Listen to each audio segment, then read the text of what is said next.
Hey everybody, old folks here. So some updates came through while we were gone. I obviously want to talk a little bit about them over the next day. We're going to look at some of these. I don't need that. Changes that have happened in the really last week or so. Obviously, 2 awakenings came out here. Gridlock and Diochan, however you want to say her name. Gridlock's pretty much turns it into a 4-time attack versus a 1-time attack, which is, kind of cool. And gets a damage absorbing shield, which should help, especially in those stages when you're dealing inside Sky City. He doesn't see a lot of action outside of that. We'll have to wait and see if this puts him at all inside. I don't know. I just don't see him entering into a large role in the arena. So we'll have to go from there. But actually, Diochan's got a huge buff. It's pretty cool. The people that I know that have her at a high level, they're like, holy moly, she's dropping major damage now. So if you can get to that ultimate, she starts getting pretty nasty real quick, especially if they're clumped up and doing that small AE damage. Already talked about Hectate, so nothing real there. Obviously now too, we've got little chat bubbles. I'll show you mine later. Changing up some food quests and everything else. But let's talk also about Hero Awakens here. Monk Sung obviously got his.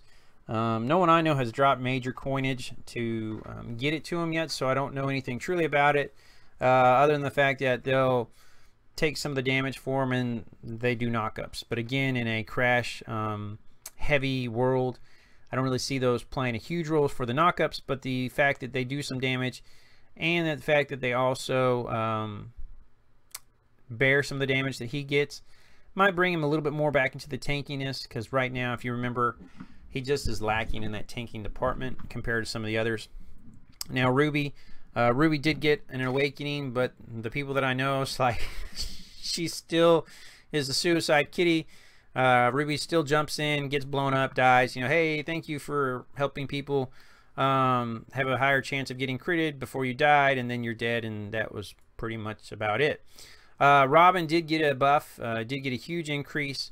I wouldn't say huge, but a pretty nice increase for the damage both inside Robin and Beast form, and the damage obviously done during the Beast form is increased. So I've actually seen a few guys using him a little bit more, kind of playing with it, seeing if it's worth using now. Seen it with Rex, seen it with Aurora, so it'll be interesting to see if Robin does make a comeback into playing on it.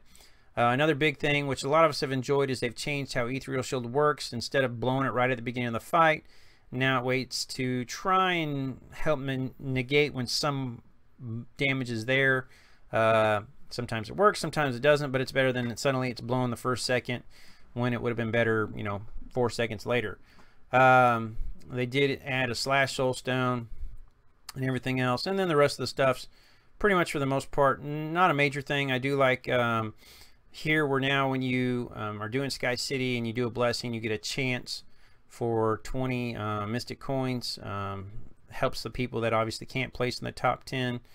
You can now hide monsters whatever level you want, but if you only want level 7, you can hide everything else, which helps again with lag. So they've got a few other things here, and I want to look at one other thing here, so I'm going to pause it while I pull it up for you guys. Give me a second. All right, I'm back. So if you've been following their Facebook page, they put out a little, we'll call it a spoiler. There is going to be 4 new awakenings coming down the pipe. So this is the pre-notes before a lot of other people get them. Thank you to the guys on Reddit that put it out. But basically, Gorgana, Pearl, Gears, and Delphos are all going to get an awakening.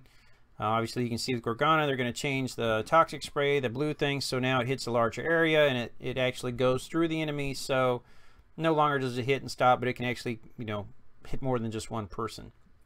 And now the awakening skill, when toxic spray is used, it's going to turn that person to stone, which gives them increased armor, but again, you're a magic user, that's not a huge deal. But it lowers their magic resist by a bunch, and then it also slows down their movement speed and their attack speed, which can be nice for obviously helping slow down how fast they're getting to their skills. So on a magic team, that's going to be pretty awesome. In some ways, anytime you can drop people's magic resist just helps you kill them faster. Pearl, the awakened skills, dark mark. Enemies hit by the dark tide are marked whenever they take damage. The mark explodes, dealing area damage. Again, since she is a backline attacker, you combine her with some other backline attackers, and you could quickly eat through some of these other teams pretty quickly, depending on how much damage she's doing. I have a great place for Pearl in my heart. If you've seen from my old videos, I always use Pearl for my character person, so I'm just interested to see how that plays out. Gears, new skill, Ultimate Barrage. Obviously, after going full throttle, he's going to shell the team with a super fast barrage, small physical damage and AoE splash damage. So it's going to be interesting to see how much damage he puts out, because he can put out a lot of damage. In fact, I've been in fights on both the losing and the winning side where he gets his ultimate at the end, and it could be 1v3, 1v4, and I've even seen a 1v5, and he takes out the other team. So this could really be interesting to see how this stacks up for him. But I'm interested to see how Gears kind of plays out in that role. If he gets to his ultimate, it's always a dangerous thing. Delphos, you know, Delphos is that single target guy, does a lot of damage. You know, but kind of has that moments where everybody's like, you know, he's just not that great for some people. Well, now he's going to receive a flame each time he attacks. When he gets 3 flames gathered, he's going to summon a huge fireball to deal area damage to enemies, split evenly between all units in the area. I don't know if they stole that from the little Subterra stuff, but so now basically he's going to get some AE damage. Again, being a single target guy, you know, I'm kind of wondering, you know, wouldn't it have been better to have a massive single target damage, but they're going to give him some AE. I don't know. We'll have to go from there. Poulon, he's getting a little bit more intelligent with his awakening skill. There's nothing worse than having a level 92 Poulon who dies before he ever uses his skill, and he's worthless because it gets burst down so fast. So now they're going to increase it so it changes. They're going to increase the damage done by the Phoenix Flame for the Immortal Phoenix set. I don't know how much it's going to be, but obviously, you know, this could really be huge for the orange set, seeing how big that goes. Basically, fixed a bug where Kogo's assassin skill to block teammates was blocking team, and then the Frostwell, where it was causing energies, or your hero to get extra energy after activating that clone, which is why some of the people like Zoe was popping out real quick, or Coco especially, that extra energy real early on. So they're going to focus on that. They're going to change up some of the War Sanctuary stuff. They're going to decrease some of the stuff. They're changing up some of the other parts of the game.